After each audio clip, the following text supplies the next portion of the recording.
I got it. You got it? Yeah. Are you going to be standing there, sir? I'm going to stand behind the podium, but what I wanted to do first of all is I wanted to introduce my team here. Starting on my far left is Under Sheriff Jason Pless. Bob Getchman is a part of the cold case team. Bob retired from the FBI.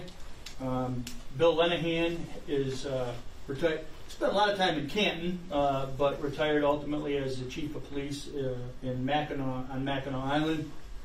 Detective Sergeant Matt Young, currently working for the Sheriff's Office. The retired Detective Ed Moore spent a number of years with the Sheriff's Office and was actually on the homicide scene back in 1983. And then Detective Lieutenant Jim Lynch runs our Detective Bureau. So the way the cold case is set up, the structure falls under Lieutenant Lynch and Detective Sergeant Young. So, and these are all volunteers, by the way. So they put in countless hours. So, all right, thanks, fellas. How we're going to do this is I'll be the talking head for a few minutes, and then we'll bring those guys up to answer any specific questions. You all have a copy of the actual press release that has a little bit more information in there. So, as I mentioned, today we're here to announce the closure and the solving of the murder of Christina Castiglione. Christina went missing on March 21st of 1983 in Redford. She was reported missing by her mother. She was found March 29th, 1983 in a state game area in Deerfield Township up at Fawcett and Fisher Roads. I want to back up for a half a minute too and just say the work that was done back in 1983 to preserve the evidence, to process the scene was an outstanding effort by everybody that was at the scene, detectives as well as the responding deputies. And then since, as you can imagine, we're just shy of 40 years on this, this case has transcended a lot of people that have worked here, changes in our property room, the list goes on and on. So for us to have everything that we have, evidence-wise, to be able to solve this it's just a true testament to the men and women here at the Sheriff's Office. So it's a privilege to be able to stand here and represent this office in all the great work that was done by the men and women of the Sheriff's Office. So again, she was found in 1983. All the tips, all the information that we had at the time was investigated, and the case ended up going cold. In 2009, then Sheriff Bob Bazat and now State Rep Bazat started this cold case.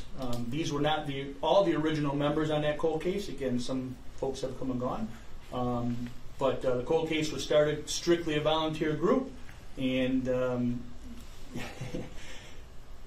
volunteers are a unique bunch in the fact that they put in countless hours to be here to do the right thing because of the passion. So hats off to the volunteers. 2022, fast forward, we had some DNA that was in this case that was collected back in 1983. The State Police Crime Lab, for a number of reasons, wasn't able to connect anything. So there's a outfit out there called Season of Justice. And Season of Justice, what they do, their mission basically is to provide financial resources to law enforcement for DNA testing. Having collected the DNA, again back in 1983, having received the grant from Season of Justice, the DNA was sent to a place called Othram Lab in Texas, which is a nationally known company that does DNA genealogy. They were able to provide us a suspect, and through some continued work and, frankly, cooperation from the suspect's family, which we thank them for, we were able to identify beyond a reasonable doubt the killer of Christina Castiglione. His name is Charles David Shaw, and we'll get to him in just a second. So this is the area where Christina's body was located. The X marks the spot of basically where her body was found. Detective Moore actually was the one that took this picture back in 1983 from an airplane one of our deputies had at the time. This is our suspect. So here's the unfortunate, but I guess maybe fortunate part of this case. The suspect, I mentioned before, Christina was found in March of 1983. The suspect died in November of 1983.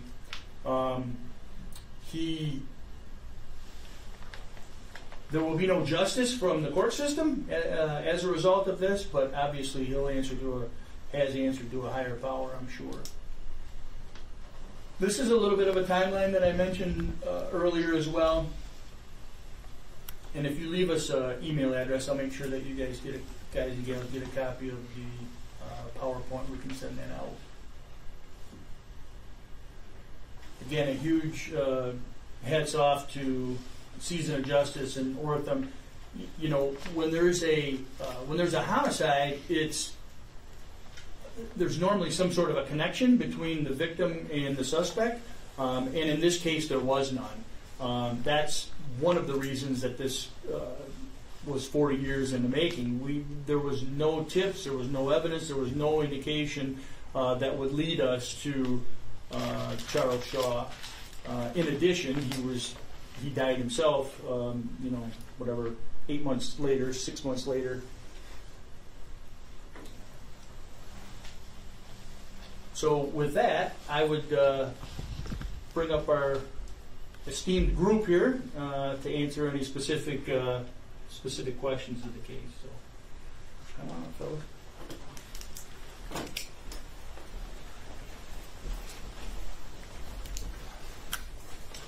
And I'm going to step aside. I would like to ask the detective who took the picture to step up, please. Yes, sir. Please, over to the podium, please. Okay, so 40 years later, what is your thought? What are your reactions to solving this case? I'm happy that we were able to bring a conclusion to the family. And what was it that drove you to put this much effort into it? Just because of the fact of the circumstances and how young she was. Mm-hmm. But there had to have been, yes, it mattered to you, but there are many cases like this. For you to expend the energy that you did, what drove you? Just the job. Yeah, but you're volunteering. Still just the job. Well, and that's what I'm trying to get at, is that there was something inside you that gave you the perseverance to go this far. I just want you to help me understand that. I don't know that I can, other than the fact that the case was unsolved. And I was part of the group that originally processed the scene and did the interviews. Are you surprised at the result of the DNA test? Surprised. Are you surprised that this came out the way it did? I'm happy that it came out the way it did because we were able to bring closure. In terms of the police work that went into this, you were trying to find somebody that had no connection to her, and there was finally that connection made. What was your reaction when you discovered it was this person? Again, it was closure. That's no real reaction. About that person, what are the circumstances around Mr. Shaw's death? Matt? So when we got the name, we contacted the Wayne County Medical Examiner's office to get a copy of the death certificate, and it was determined that he died accidentally by sexual asphyxiation. So in the press release it mentions that he struggled with gender identity. Yes. Can you elaborate on that, where that conclusion came from? So he was married at the time, back in the early 80s, and we had interviewed his wife extensively. And she had spoken with him around 1980, 1981, and he had disclosed to her that at the time he wished to undergo a sex change and was seeking counseling to do so. She also described him as a sexual deviant who had many different things that he would do, I guess is the easiest way to describe it, that she did not approve of. So that was her description of him. Is she still alive? She is. And she cooperated with this investigation? She did. Yeah. And the cause of death on his death certificate is Sexual asphyxiation is what it was determined. So was that like autoerotic asphyxiation? Was this Another name for it, yes. And that occurred in Detroit city limits. Are you able to piece together at all? There was no ties between the two. She's from Redford, and I've not read this because of summer testing and others are reading before we get this. I'm trying to piece together, do you have any idea how they encountered each other? Did he bring her out here, obviously? You know, the circumstances of how and when. So that's kind of a big unknown piece. We know that he resided at the time approximately 5 miles from where she went missing. He was a longtime Livonia resident. He lived in Detroit at some time as well. She went missing, I believe it was 5 Mile Road in Livonia, and his residence, like I said, was within 5 miles from there. He didn't have any ties to the Deerfield Township area. However, he knew Livingston County and had been previously arrested in Livingston County in 1981. And again, it's probably explained in the release, and I apologize, but the circumstances, time of day, was she at a store? Was this in the evening after leaving a restaurant? I mean, can you give some context in regard to the how and the when she disappeared and how you believe they encountered each other? I'll let Detective Moore step back up. I'm not familiar with all of that. She was walking home. It was in the the late afternoon hours, or walking towards home. She was observed by a friend of hers at the time who was passing by in a car. He asked to be dropped off, and then he went to walk towards her and never found her. Can you talk about kind of the importance of genealogical DNA in this? I was actually a reporter in Fort Wayne when they solved the April Tinsley case using the same process. Can you guys just talk about this, the importance of this? So back in the early 2000s, the profile that we had, the DNA profile that was obtained from the DNA in 1983, was entered into CODIS with the Michigan State Crime Lab. Unfortunately, CODIS doesn't work with genealogy. So in 2022, we took that sample and sent it off for analysis by advanced DNA technology to create that profile that's good enough to go into databases to be searched and the genealogy take place. It's a completely different type of DNA profile, so it doesn't work with CODIS or with the state police's known suspect comparison samples. So once they received that, it was about a 12-week process for them to create that DNA profile.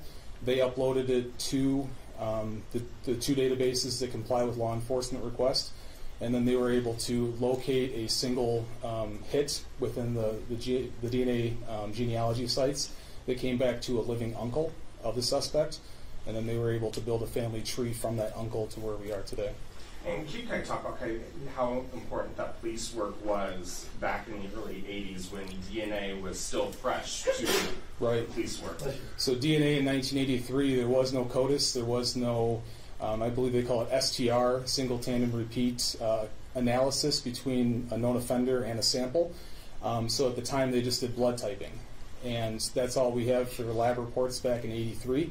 And then as things progressed into the 90s, they got into the STR profiles, and then ultimately when CODIS was created, that sample went into CODIS. And it had been searched in CODIS for about 2 decades, with no results whatsoever. And it's still in CODIS today. Can you talk a little bit about the criminal record that the killer had and this contact with this other woman? Yes, so we know that in 1973, was his first contact. That contact occurred with Livonia Police Department, and that was for a breaking and entering complaint. I don't know the circumstances of it. Records are a bit sketchy going back that far. In 1977, he was arrested by Livonia Police Department on a drug possession charge. In 1981, he was arrested by the Fowlerville Police Department in Livingston County for the attempted abduction of a woman at the McDonald's parking lot. That was later found guilty, and he did serve some time in our jail. And then in 1982, he was arrested for larceny of women's shoes from Kmart in Livonia. Is there any way to see if he's responsible for other murders, other act of this nature. So that's our hope of this today, is getting the information out there, his name, and getting whatever we have available to any other law enforcement agency that can use it to try to relate any unsolved cold case homicides that they may have. As a cold case unit, how many unsolved cases do you have now, and how many of those are you applying this DNA genealogy test to? Well, this is the first one we've used the DNA genealogy. We do have a number of other cold cases, including Paige Rinkowski. We have one from 1966, a homicide of Barbara Davis. The Michael Painter case from 1975 we still have. So we constantly evaluate the evidence to see if we can use this process now. This is all fairly new to us, so was a good test run to see how it worked in the cold cases. I appreciate you can't speculate in this way, but I'm going to ask it in a ham-handed way. I mean, the odds of somebody doing this in a singular event, I'm assuming, are probably remote. Thus, how much hope might you have? How much interest might you have in regard to these other cases and the possibility that he's a multiple-time offender in this fashion? Well, I know these guys here do it more than I do. I'm just kind of involved once a week with them. But they constantly network with other cold case investigators, state police cold case team, other sheriff's department cold case teams. So our information will be readily available to any law enforcement agency that needs it. We have put this out already to some of the other law enforcement agencies to see if they've got anything. Where they take it, it's up to them at this point, but there's nothing that we could really say right now. Can you describe the Castiglione family's reaction to getting this information? When we met with Christina's sister, she was all smiles. She was very happy and appreciative of the work that we had done. It was definitely a surprise. I don't think she was expecting to hear that news from us. Would you say they had given up hope of ever having this solved? I don't know if that would be the case.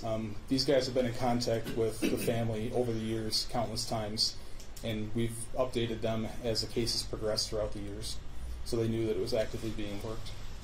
Did you consult other police departments, like Fort Wayne, Indiana Police Department, that has used this technology, and before you guys jumped ahead and going into this? So the first person that I spoke to kind of get an idea as to how this worked was a detective from St. Clair County who was using the technology on a Jane Doe case that he was investigating. And then things just kind of snowballed from there. We got in touch with Season of Justice, and then ultimately the state police had a number of crime labs that do this genealogy testing that they put us in touch with, and we chose Oathram as our source. Can you discuss the sentence that he received in, 71 or 75 with the original attempted abduction? And what was his prison time, if there was any? So the best I can tell from the records back then is it was pled down to an aggravated assault, and he received about a 2-week jail sentence in our jail and then probation. Maybe this is a question for Sheriff Murphy. What would that be now?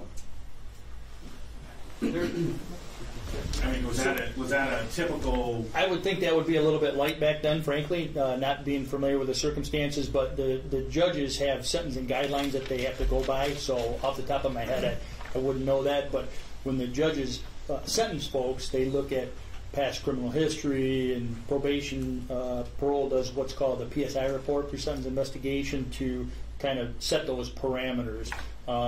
Seems a little bit light for an aggravated assault, right? 2 weeks, just my opinion. But Sheriff, what is your reaction to all of this? What are your thoughts about the process, the people, the resolution?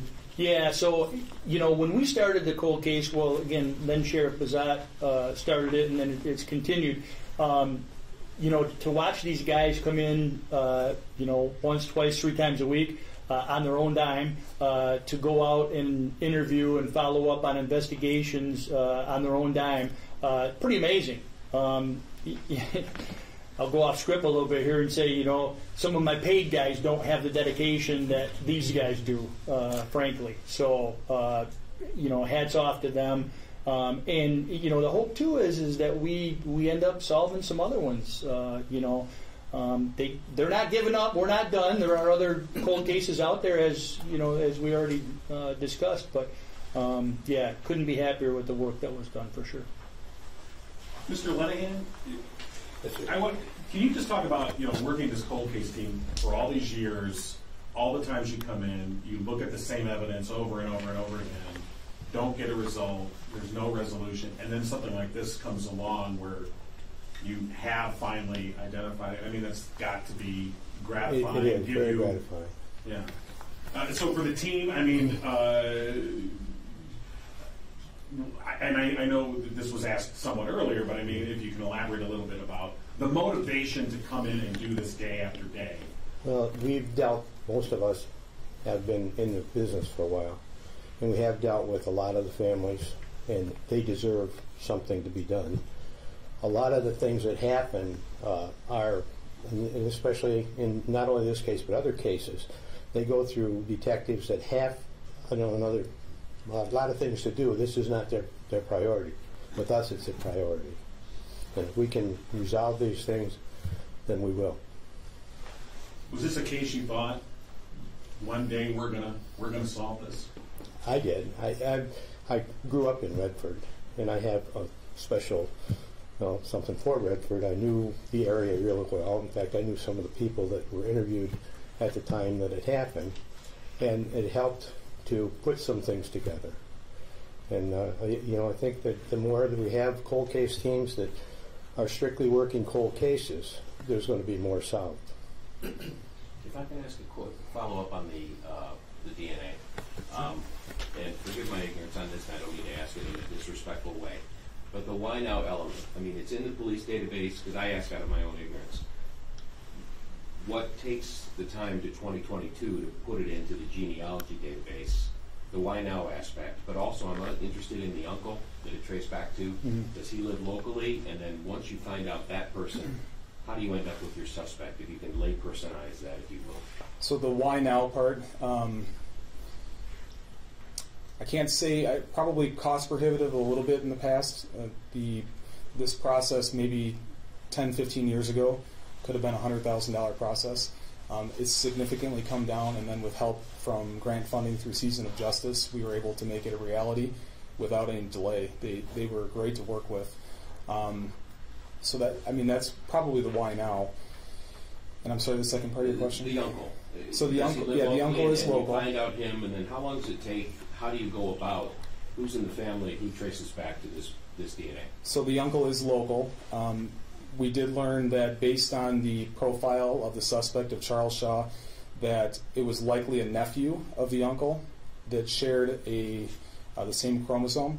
So there were some other nephews that were through a sister to the uncle that wouldn't have matched. So it brought us down to two possibilities. So we sought out a living brother and a living son of the suspect and obtained target samples from the two of them.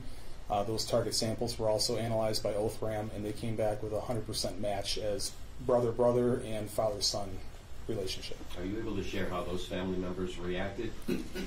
I can tell you the ex-wife, she believed that something like this could have happened at some point during their marriage. She wasn't overly surprised, but she was more than helpful in bringing this to resolution. The brother was a bit blown away. He had no idea. And the majority of, he was a little bit older than Charles Shaw, so he was in the military when a lot of this was going on in Charles' life. So he wasn't around to witness all of it firsthand. Is it not the case that normally... Let me just step in for a half a second. To answer your question a little bit more on the DNA. Yeah, on the DNA. So, as was mentioned earlier, the DNA was uploaded into CODIS, which is a law enforcement database. If we have DNA today from a sexual assault or there's blood somewhere, we send that off to the state police. They're going to match that in CODIS if there's a match. They don't do the genealogy end of it. So even though we had DNA, we could have sent that to the state police lab and they would have said, yes, it's this unknown person that we've already got identified in CODIS, but we don't have a name to attach it to. That's the importance of the genealogy and that the private sector does. Elaborate on that if you would. Meaning, CODIS is obviously if anybody's committed a felony and their DNA is taken, or criminal. But I guess my point is with budgets and realistic funding of how you staff a department and research and timing versus how this could help law enforcement if there is a way to fund this on a broader scale. I'd be interested in your opinion on that. Well, so the technology is, Sergeant Young mentioned, the the dollar amount has come down significantly. So funding really shouldn't be an issue. But going back to this particular case, in a perfect world, because of Mr. Shaw's criminal history or past criminal history, remember he died about 8 months after Christina was found. Normal criminals don't just stop their behavior, right? So the evidence gets uploaded into CODIS, the DNA gets uploaded into CODIS, he continues his life of crime, and at some point the aha goes, hey, wait a minute, here's your guy from 1983, right? So. Detective, could I just ask about the uncle? Was his DNA in a system? In other words, did he have a criminal record, or was he no, one this of was those public sites? This was through a public site. Yeah. So there's 2 public sites that cooperate with law enforcement, and that's GEDmatch, GED Match, and Family Tree DNA. And when you upload your DNA profile for genealogy purposes to those sites, they have waivers that say, yes, I agree to have my DNA checked against law enforcement submissions only for reasons of sexual assault and homicide, or a Jane John Doe case. So those are really the only cases that law enforcement's allowed to search against in the public sites. And so, frankly, it was that gave you the opportunity to match. It was his family tree that he already had on the site, and that we had a suspect that we could relate it to.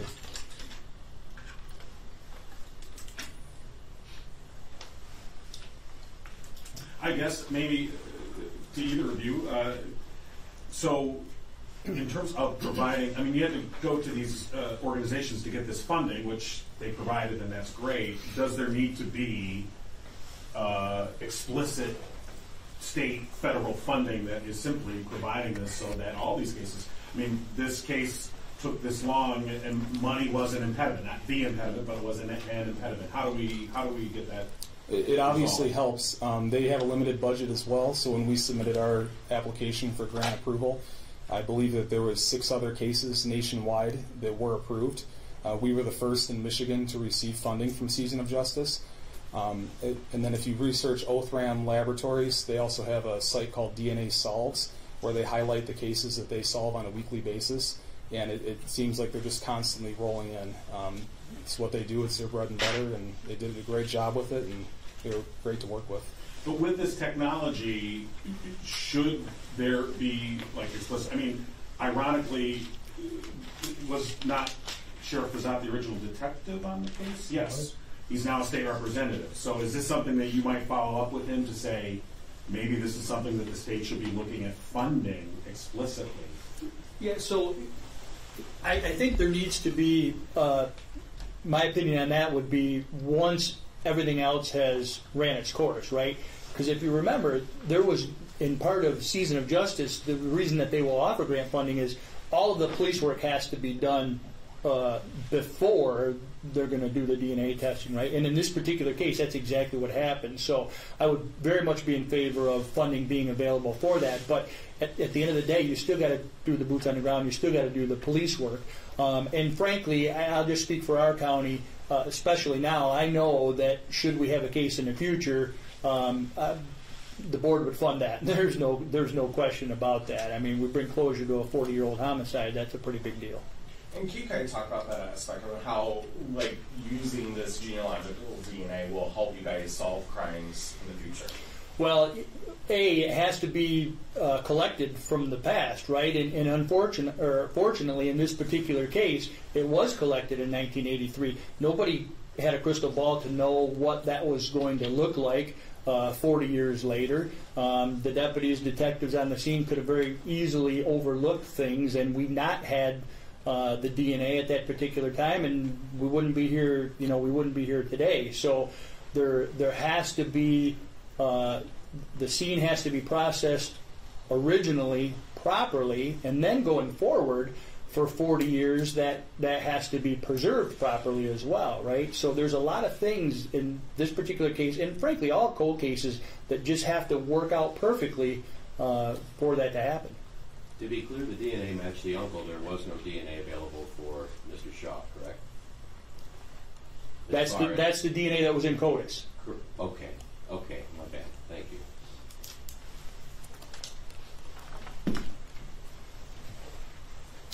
Well, good? Thank you.